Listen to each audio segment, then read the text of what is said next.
কোনো রাজনৈতিক দলকে নিষিদ্ধের পক্ষে নয় বিএনপি, তা নির্ধারণ করবে দেশের জনগণ, বলছেন বিএনপি মহাসচিব মির্জা ফখরুল ইসলাম আলমগীর। বুধবার বিকেলে ফেনীতে আয়োজিত জনসভায় যোগ দিয়ে দ্রুত নির্বাচনের রোডম্যাপ দিতে অন্তর্বর্তী সরকারের প্রতি আহ্বান জানান তিনি। জাতীয় বিপ্লব ও সংহতি দিবস উপলক্ষে বুধবার ফেনীর ছাগলনাইয়ার আদালত মাঠে জনসভার আয়োজন করে বিএনপি। দুপুর থেকে মিছিল নিয়ে সভাস্থলে জড়ো হন নেতাকর্মীরা। স্লোগানে মুখর হয়ে ওঠে পুরো এলাকা। দীর্ঘদিন পর জনসভায় আসতে পেরে খুশি নেতাকর্মীরা। প্রধান অতিথির বক্তব্যে দলের মহাসচিব মির্জা ফখরুল বলেন, অবাধ ও সুষ্ঠু নির্বাচনই দেশে রাজনৈতিক স্থিতিশীলতা ফেরাতে পারে। সব বিতর্কের অবসান ঘটাতে অন্তর্বর্তী সরকারকে দ্রুত নির্বাচনের রোডম্যাপ দেওয়ার আহ্বান জানান তিনি। জনগণকে আশ্বস্ত করবেন যে এই সময়ের মধ্যে আমি সংস্কারগুলো কমপ্লিট করতে পারবো, আর এই সময়ের মধ্যে আমি নির্বাচনের একটা রোডম্যাপ দেব। তো সেই রোডম্যাপ আমরা বারবার চেয়েছি। সংস্কার প্রয়োজন, সেই সংস্কারগুলোকে দ্রুত করে যত দ্রুত নির্বাচন দেবেন ততই জাতির জন্য মঙ্গল। এর আগে ফুলগাজীর শ্রীপুরে বেগম খালেদা জিয়ার পৈতৃক বাড়িতে বর্ণাঢ্যদের মধ্যে ঢেউটিন ও শিক্ষা উপকরণ বিতরণ করেন মির্জা ফখরুল। এ সময় তিনি বলেন, দেশে কে রাজনীতি করবে আর কে করবে না তা ঠিক করবে জনগণ।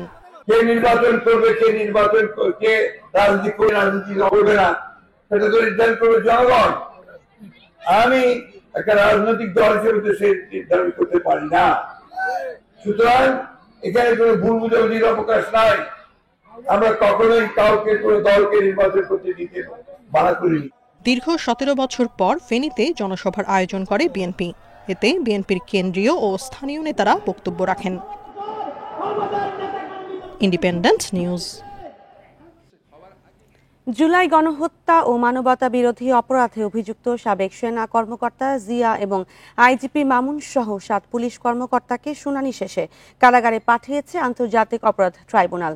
ছাত্র জনতাকে গুলি করে হত্যা, নির্যাতন, গুম সহ বিভিন্ন অপরাধে এসব ব্যক্তিরা সরাসরি জড়িত বলে জানায় রাষ্ট্রপক্ষ। আগামী 1 মাসে তাদের বিরুদ্ধে তদন্ত শেষ করতে বলেছে আদালত।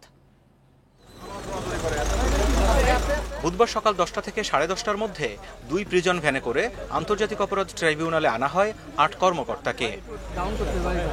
এদিন ব্যাপক নিরাপত্তা বলয়ে রাখা হয় পুরো ট্রাইব্যুনালকে।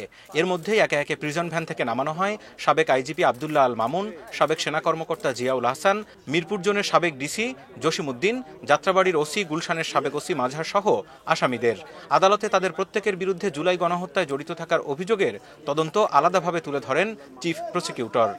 আন্তর্জাতিক স্ট্যান্ডার্ড ফলো করে সমস্ত ডিজিটাল এভিডেন্স, লাইভ এভিডেন্স এমনভাবে আমরা আদালতের সামনে প্লেস করব, ক্রিস্টাল ক্লিয়ারভাবে অপরাধীরা জানতে পারবে তাদের কি অপরাধ ছিল। গোটা বাংলাদেশ, গোটা দুনিয়া দেখবে এই বিচারটা স্বচ্ছ এবং ফেয়ার হয়েছে। আসামিদের মধ্যে অধিকাংশই নীরব ছিলেন আর কান্নায় ভেঙে পড়েন মাজহারুল ইসলাম। তবে সাবেক সেনা কর্মকর্তা জিয়াউল আহসান আদালতের ভেতরে এবং বাইরে ছিলেন বেশ ঔদ্ধত্যপূর্ণ। আদালতে তাকে বসনিয়ার গণহত্যার কসাই রাতকো মলাদিচের সাথে তুলনা করে প্রসিকিউশন। বলকানের কসাইদের মতো বাংলাদেশের কসাই হিসাবে এই জিয়াউল আহসান হত্যাকাণ্ড থেকে শুরু করে অপহরণ, নির্যাতন, গুম এগুলোর সাথে জড়িত ছিলেন। তার বিরুদ্ধে সুস্পষ্ট অভিযোগ এসেছে। তার বিরুদ্ধে জুলাই আগস্টের যে গণহত্যা এবং মানবতা বিরোধী অপরাধ, তার বাইরেও বিগত সরকারের পুরো সময় জুড়ে বিভিন্ন সময় তার দায়িত্ব পালনকালীন সময়ে যত গুম হয়েছে সব গুমের অভিযোগের তীরটি তার বিরুদ্ধে গিয়েছে। এদিন আদালতে সব আসামির পক্ষেই ছিলেন আইনজীবী।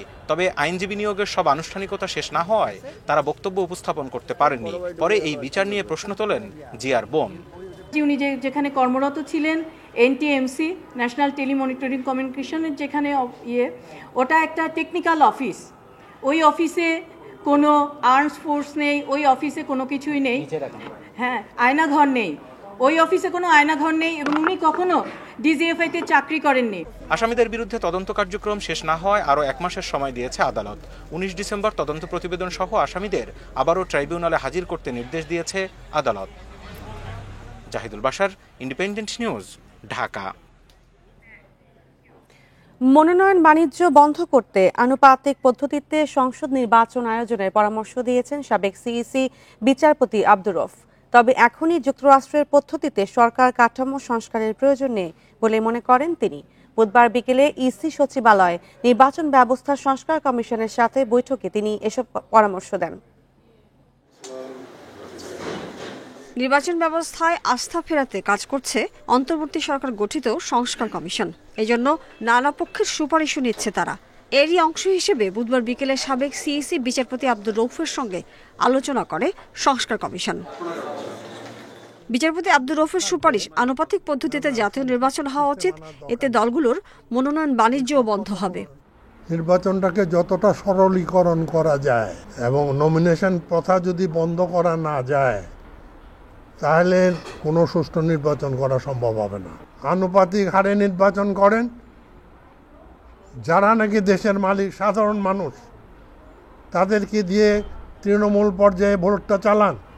সারা দেশে স্থানীয় সরকার নির্বাচন একদিনে করার বিষয়ে মত দেন আব্দুর রউফ। ভোটের সময় আইনশৃঙ্খলা রক্ষায় কমিশনের নিজস্ব জনবল ব্যবহারের পরামর্শও তার।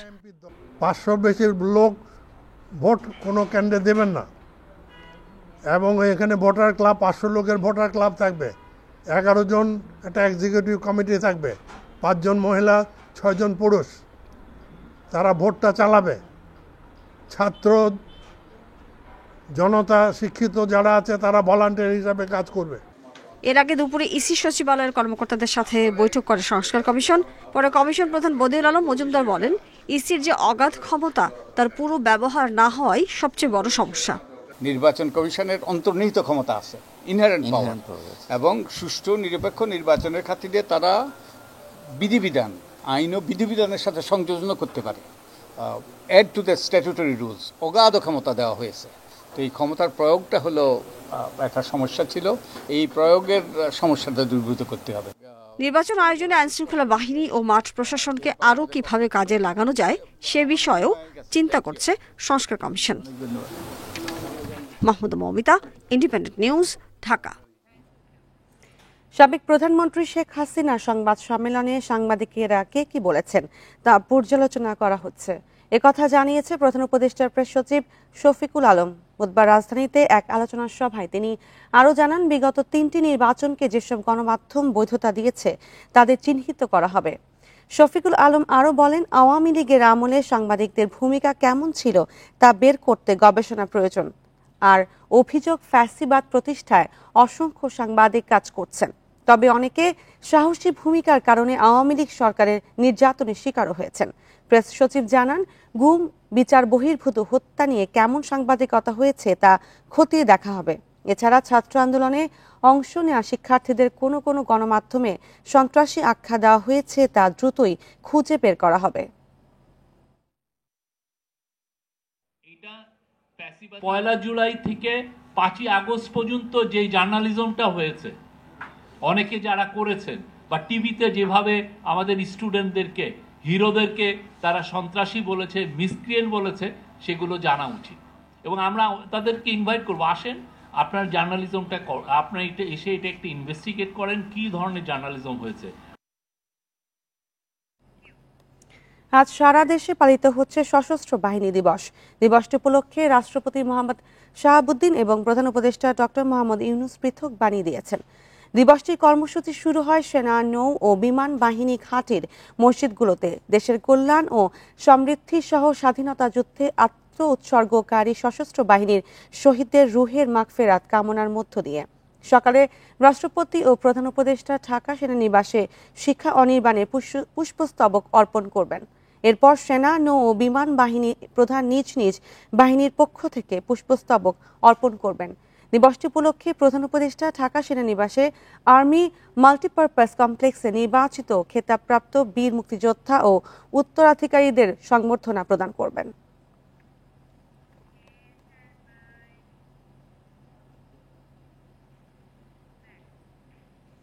সশস্ত্র বাহিনী দিবস উপলক্ষে সেনাকুঞ্জের সংবর্ধনা অনুষ্ঠানে যাবেন বিএনপি চেয়ারপারসন খালেদা জিয়া। আজ বেলা ৩টায় তিনি গুলশানের বাসভবন থেকে রওনা হবেন বলে জানা গেছে। বিএনপি চেয়ারপারসনের ব্যক্তিগত সচিব ABM আব্দুস সাত্তার জানিয়েছেন, সেনাবাহিনীর সর্বোচ্চ পর্যায় থেকে খালেদা জিয়াকে আমন্ত্রণ জানানো হয়েছে। মঙ্গলবার দুপুরে গুলশানের চেয়ারপারসনের কার্যালয়ে আমন্ত্রণ গ্রহণ করেন ABM সাত্তার। 2018 সালের ফেব্রুয়ারিতে কারারুদ্ধ হবার পর এই প্রথম কোনো রাষ্ট্রীয় অনুষ্ঠানে অংশ নিচ্ছেন খালেদা জিয়া। চেয়ারপারসন ছাড়াও সেনাকুঞ্জের অনুষ্ঠানে আমন্ত্রণ পেয়েছেন বিএনপি মহাসচিব মির্জা ফখরুল ইসলাম আলমগীর সহ 26 নেতা।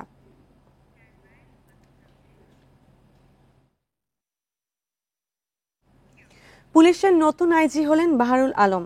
বুধবার বিকেলে স্বরাষ্ট্র মন্ত্রণালয়ের এক প্রজ্ঞাপনে এ কথা জানানো হয়। এছাড়াও ডিএমপি কমিশনার হিসেবে নিয়োগ পেয়েছেন শেখ সাজ্জাদ আলী। বাহারুল আলম বাংলাদেশ পুলিশের বর্তমান মহাপরিদর্শক মইনুল ইসলামের স্থলাভিষিক্ত হবেন। 2020 সালের পুলিশের চাকরি থেকে অবসরে যাওয়া বাহারুল 2007 থেকে 1 বছর পুলিশের বিশেষ শাখা এসবির প্রধান ছিলেন।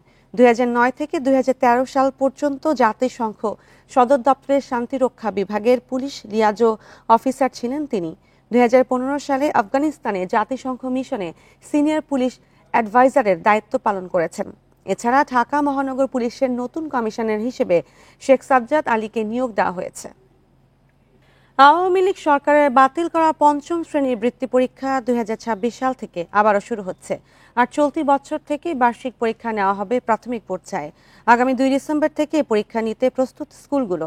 প্রাথমিক ও গণশিক্ষা মন্ত্রণালয় জানিয়েছে, বার্ষিক পরীক্ষায় শিক্ষার্থীদের মূল্যায়ন হবে 4 স্তরে। চলতি বছর প্রাথমিক পর্যায়ে প্রথম থেকে তৃতীয় শ্রেণী পর্যন্ত নতুন শিক্ষাক্রমে পাঠদান শুরু হয়। তবে গত 5 আগস্ট ছাত্র জনতার আন্দোলনের মুখে শেখ হাসিনা সরকারের পতনের পর এই শিক্ষাক্রম বাতিল করে দেয়া হয়। এই অবস্থায় শ্রেণীভিত্তিক মূল্যায়নের পাশাপাশি বার্ষিক পরীক্ষাও হবে। ফলাফলে থাকবে 4টি স্তর। এর মধ্যে 39 নম্বর পর্যন্ত সহায়তা প্রয়োজন স্তর, 40 থেকে 59 পর্যন্ত সন্তোষজনক, 60 থেকে 79 পর্যন্ত উত্তম এবং 80 থেকে 100 নম্বর পর্যন্ত অতি উত্তম স্তর। এদিকে আগের শিক্ষাক্রমের ভিত্তিতে 2026 সালে 5ম শ্রেণীর বৃত্তি পরীক্ষা হবে। এখন যেহেতু আমরা 2010 এবং 11 জাতীয় শিক্ষাক্রম রূপরেখায় আমরা ফিরে যাচ্ছি প্রয়োজনীয় অভিযোজন সাপেক্ষে বা পরিমার্জন সাপেক্ষে, এবং এর সাথে মিল রেখে আমরা প্রাথমিক বৃত্তি পরীক্ষা নেওয়ার জন্য প্রাথমিকভাবে সিদ্ধান্ত গৃহীত হয়েছে।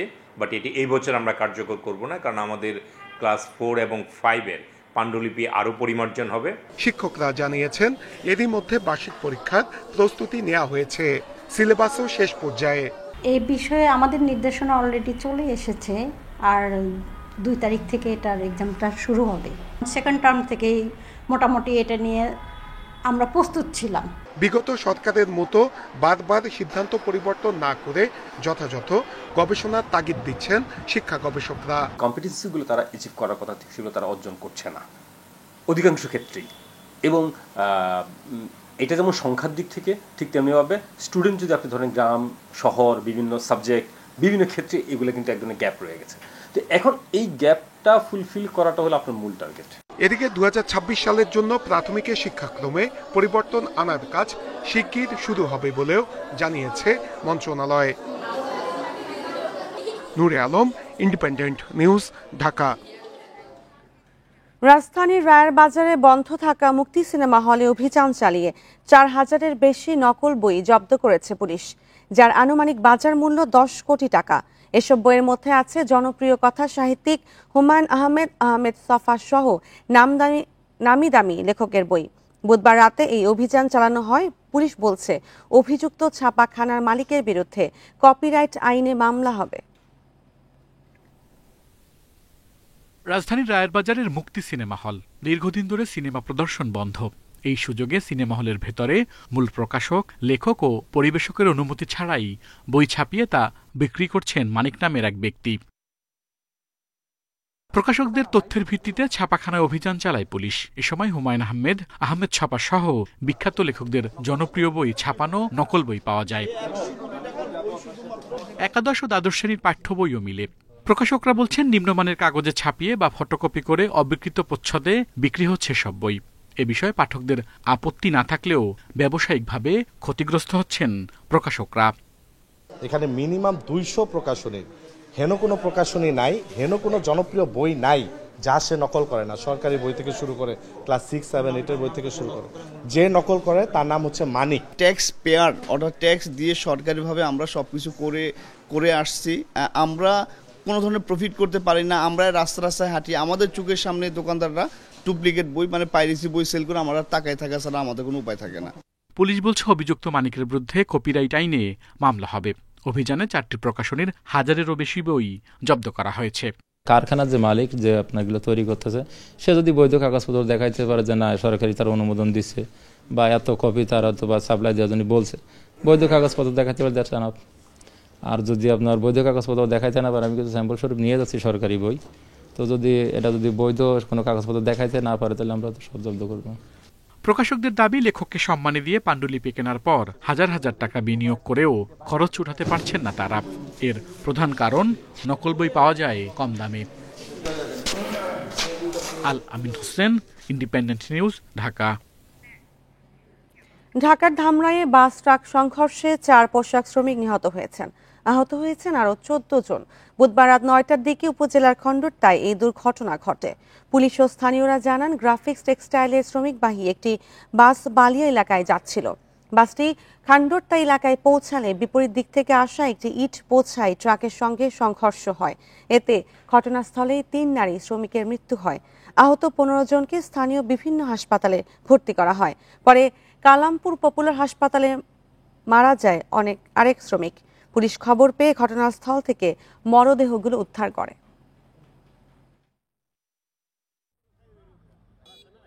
দুজনকে নগদে নিয়ে গেছে, আর একজন হলো এই জায়গায় পড়ে আসাল, পরে অটো করে দেওয়া হয়েছে, আর 4 জনকে দেওয়া হয়েছিল কালামপুর মেডিকেলের দিকে পাঠানো হয়েছে। প্রথমে মনে হয় লাগার পরে 2 জন হলো নগদ নিয়ে গেছে, আরেকজন মরা হলো এই জায়গায় পড়ে আছিল, ওটা হলো পরে নেওয়া হয়েছে। শ্রমিক ভাই একটি বাস অপর দিক থেকে আসা ইটভর্তি একটি ট্রাকের মুখোমুখি সংঘর্ষে ঘটনাস্থলে 3 জন নারী শ্রমিক নিহত হয় এবং চিকিৎসাধীন অবস্থায় একজন পুরুষ শ্রমিক নিহত হয়। অটোরিকশা বন্ধের নির্দেশের প্রতিবাদে রাজধানীতে বিক্ষোভ করেছে চালকরা। বুধবার দুপুরে রাজধানীর আগারগাঁও, মিরপুর, দায়াগঞ্জ সহ বিভিন্ন এলাকায় বিক্ষোভ করেন তারা। এ সময় ওই এলাকায় সড়কে যান চলাচল বন্ধ হয়ে যায়। আজ সকাল থেকে আবার অবস্থানের ঘোষণা দিয়ে কর্মসূচি প্রত্যাহার করে চালকরা। বেলা 12টার দিকে রাজধানীর দয়াগঞ্জে বিক্ষোভ শুরু করেন চালকরা। এ সময় পুলিশের সঙ্গে তাদের সংঘর্ষ হয়, এতে আহত হন 2 পুলিশ সদস্য। মঙ্গলবার 3 দিনের মধ্যে অটোরিকশার বন্ধের নির্দেশ দেয় হাইকোর্ট। সরকারের সংশ্লিষ্ট দপ্তরকে আদেশ বাস্তবায়ন করতে বলা হয়। প্যাডেল চালিত রিকশা মালিকের রিটের প্রেক্ষিতে এই আদেশ দেয় আদালত। রাজনৈতিক ব্যর্থতার কারণে নগর পরিকল্পনায় সঠিক পদক্ষেপ নেওয়া যায়নি বলে মনে করছেন গবেষকরা। তাদের মতে শুধু অবকাঠামো উন্নয়নের গতানুগতিক চিন্তা থেকে বেরিয়ে আসতে হবে। শুধু ঢাকা নয়, অন্যান্য শহরকেও পরিকল্পনার আওতায় আনার পরামর্শ নগর পরিকল্পনাবিদের। বুধবার প্রেস ইনস্টিটিউটে অনুষ্ঠিত সম্মেলনে নগরবাসীর মানসিকতায়ও পরিবর্তন আনার পরামর্শ দিয়েছেন তারা। এককেন্দ্রিক শাসন ব্যবস্থায় সবার জন্য সমান সুবিধা থেকে বঞ্চিত হয়েছে নগরবাসী। ধনীদের দেয়া হয়েছে অগ্রাধিকার। রাজধানীর প্রেস ইনস্টিটিউট মিলনায়তনে ন্যায্য নগর জীবন অধিকার শীর্ষক সম্মেলনে সমাপনী দিনে আলোচকরা এমন মন্তব্য করে বলেন, নগর উন্নয়নে স্বাধীন কোনো অভিভাবক নেই। ঢাকা শহরের যেহেতু কোনো কর্তৃপক্ষ নাই, যার ফলে এর সাথে কোনো এঙ্গেজমেন্ট নাই নাগরিকের। এখন নাগরিকতাই যদি গড়ে না ওঠে, তাহলে আসলে সেই শহরের তো কোনো ফিউচার নাই। মানুষের মানবিকতা কেন্দ্রিক নগরে যারা আসছে, প্রতিটা মানুষ সে ইকোনমিক অ্যাক্টিভিটির সাথে জড়িত। যিনি মুচি থেকে শুরু করে বস্তির প্রতিটা লোক থেকে শুরু করে আমাদের প্রতিটা মানুষ, তাহলে সেই ইকোনমিক অ্যাক্টিভিটির সাথে যারা আছেন তাদের জন্য নগরে জায়গা দিতে হবে।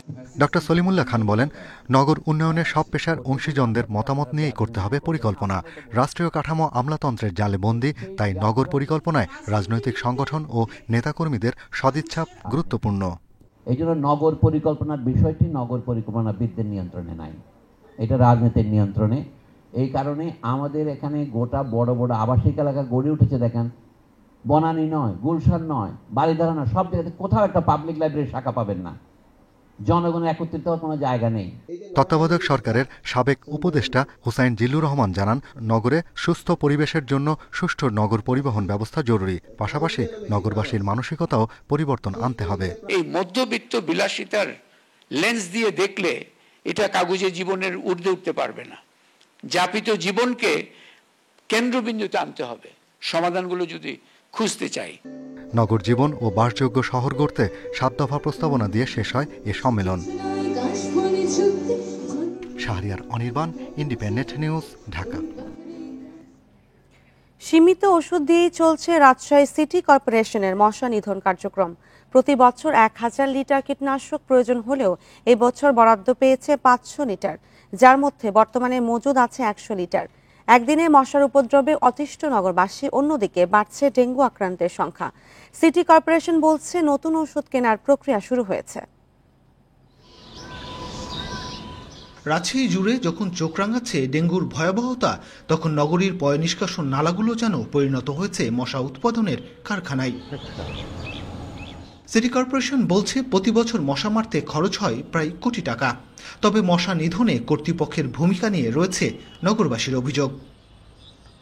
প্রতিনিয়ত শুনছি রাজশাহী মেডিকেলে 2-1টা করে মারাও যাচ্ছে, আর দিনেও যেমন মশা, রাত্রিতেও তেমন মশা।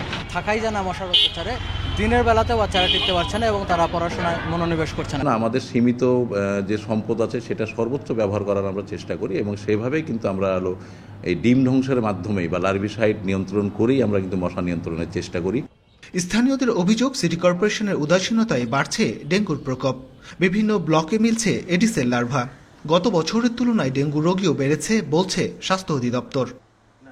বাইরের রোগীর থেকে লোকাল ট্রান্সমিটটাই বেশি এবং আমাদের রাজশাহী সিটি কর্পোরেশনে আমাদের কীটতত্ত্ববিদ পরীক্ষা নিরীক্ষা করে পেয়েছেন যে সেখানে ডেঙ্গু এডিস মশার লার্ভা পাওয়া গেছে। রাশিকের প্রশাসক বলছেন চলতি মৌসুমে মশা মারার কীটনাশকের বরাদ্দ কম পাওয়া ও আগস্ট পরবর্তী কার্যক্রমের স্থবিরতায় বেড়েছে ডেঙ্গুর প্রকোপ। লার্ভিসাইড নিধন করতে হয়, তারপর অ্যাডাল্টিসাইড নিধন করতে হয়। এইগুলোর যে কীটনাশক সেগুলো পর্যাপ্ত ছিল না আমাদের। এখন যেটা আছে যে সেই পরিমাণ, যেমন ধরেন আমার যেগুলো আছে সঞ্চিত আছে, কোনো রকমের কাজ চালানোর জন্য আমি এই ডিসেম্বর পর্যন্ত চালাতে পারবো। এবছর রাজশাহী বিভাগে ডেঙ্গু আক্রান্ত হয়েছে 3097 জন, মারা গেছেন 5 জন। Mustafizur Rahman, independent news, Rajshahi. 9 সপ্তাহ ধরে বেতন না পাওয়ায় সিলেট বিভাগে রাষ্ট্রীয় মালিকানাধীন ন্যাশনাল টি কোম্পানির 12টি চা বাগানে কাজ বন্ধ রেখে আন্দোলন করছেন শ্রমিকেরা। এর জেরে বন্ধ আছে এসব বাগানের উৎপাদন।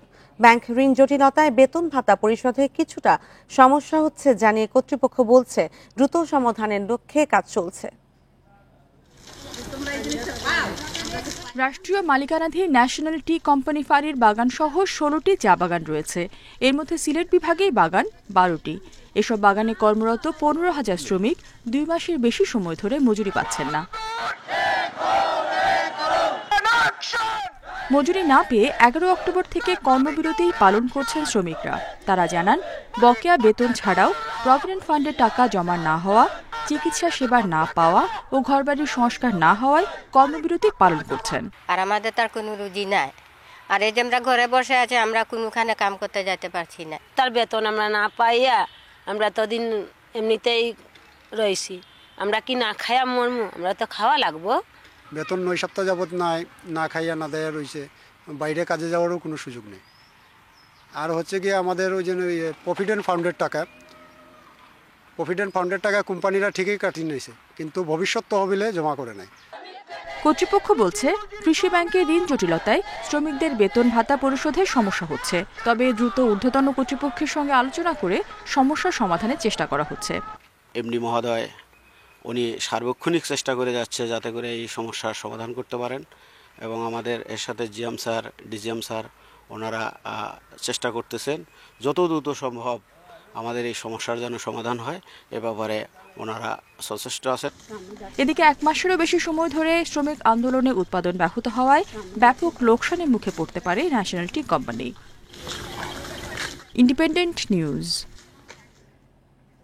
আর এ নিয়ে আরো জানাতে মৌলভীবাজার থেকে যুক্ত হচ্ছেন সহকর্মী তুহিনুর রশিদ। তুহিনুর, মৌলভীবাজারে কতগুলো চা বাগানে কর্মবিরতি চলছে?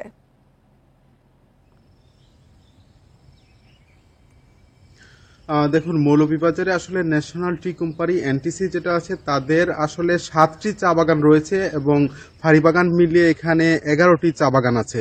তো এই চা বাগানগুলিতে কিন্তু তারা যে তাদের কর্মবিরতি সেটি পালন করছেন 5 সপ্তাহ ধরে। আজকে 5 সপ্তাহ হয়ে চলল, অর্থাৎ টোটাল 11 সপ্তাহ কিন্তু মৌলভীবাজারে যাদের যে কর্মবিরতি সেটি চলছে। প্রথম দিকে তারা 6 সপ্তাহ তারা তাদের যে মজুরি ছাড়াই তারা কাজ চালিয়ে গেছিলেন, অর্থাৎ উৎপাদন যেটি তারা স্বাভাবিক রেখেছিলেন, কিন্তু যখন তারা তাদের মজুরি অর্থাৎ প্রতি সপ্তাহে কিন্তু তারা মজুরি পেয়ে থাকেন, সেই মজুরি এবং তাদের যে রেশন সেটি না পাওয়ার পরে তারা কিন্তু তাদেরকে যে কাজ পুরোটাই বন্ধ করে দেন। অর্থাৎ মৌলভীবাজারের যে এনটিসির চা বাগানগুলি আছে সেগুলিতে পুরোটাই উৎপাদন বন্ধ রয়েছে। আসলে এই যে পরিস্থিতি তৈরি হয়েছে সেটি আসলে দীর্ঘদিন ধরে এই যে এনটিসি চা বাগানগুলির অব্যবস্থাপনা, সেই অব্যবস্থাপনার ফলেই কিন্তু আজকে এই অবস্থায় এসে দাঁড়িয়েছে এই রাষ্ট্রায়ত্ত চা বাগানগুলি।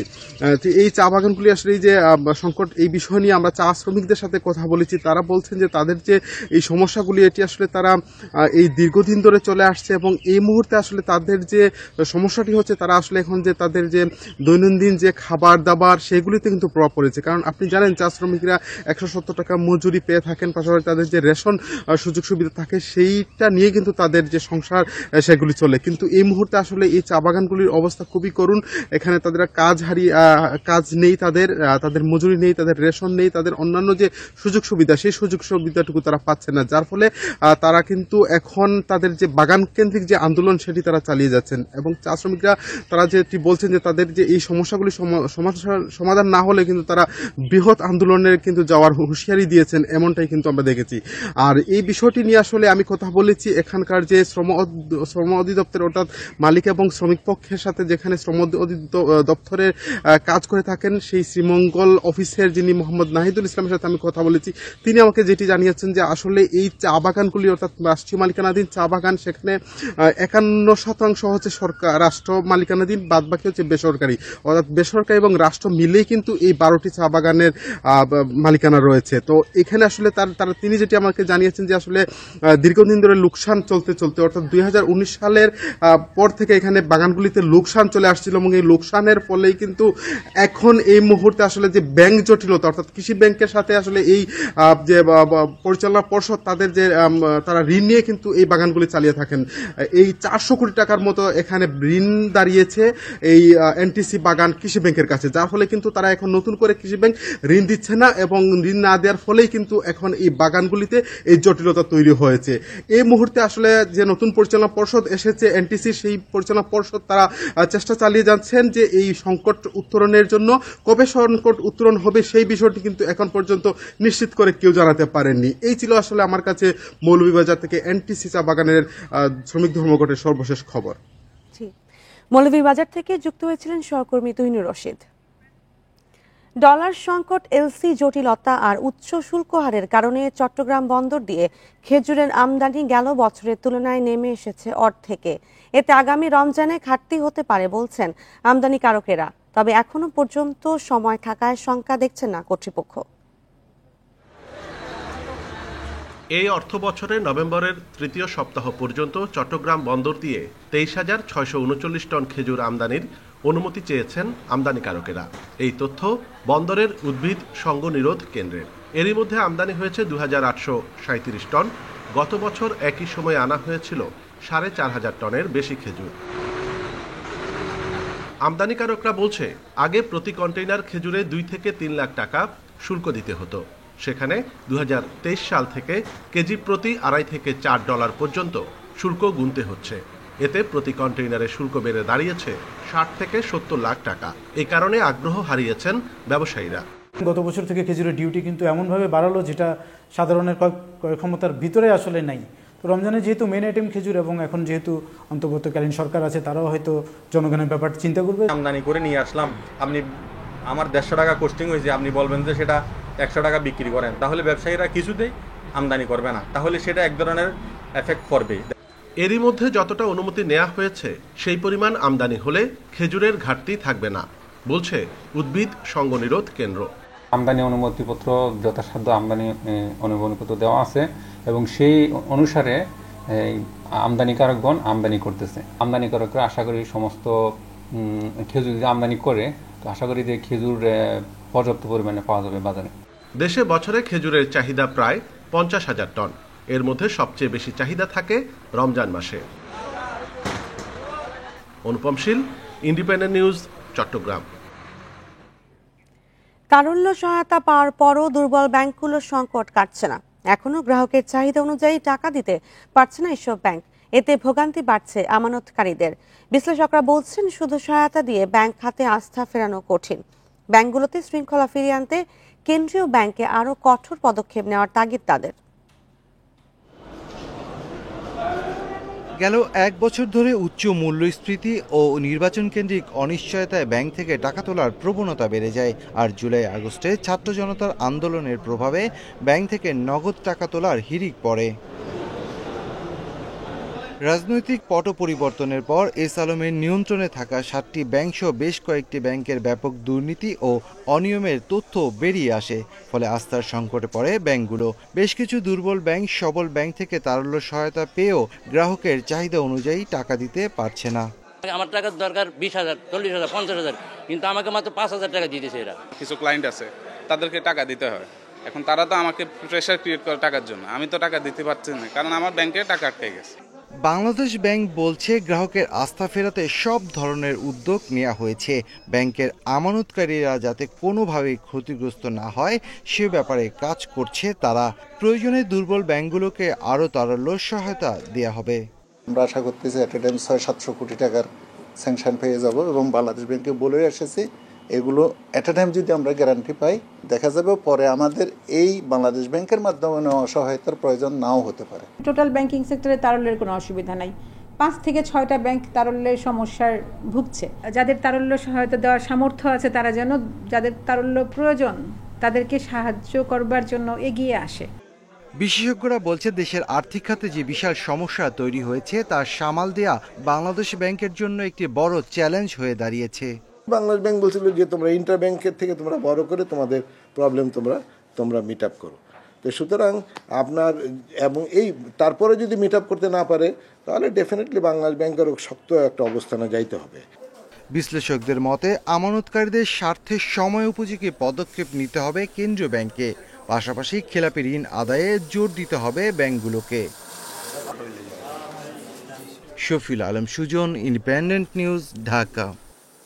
আর এই ছিল এখনকার সংবাদে। ইন্ডিপেন্ডেন্ট টেলিভিশনের সব খবর বিস্তারিত জানতে চোখ রাখুন ফেসবুক, ইউটিউব ও এক্সে। ধন্যবাদ সবাইকে।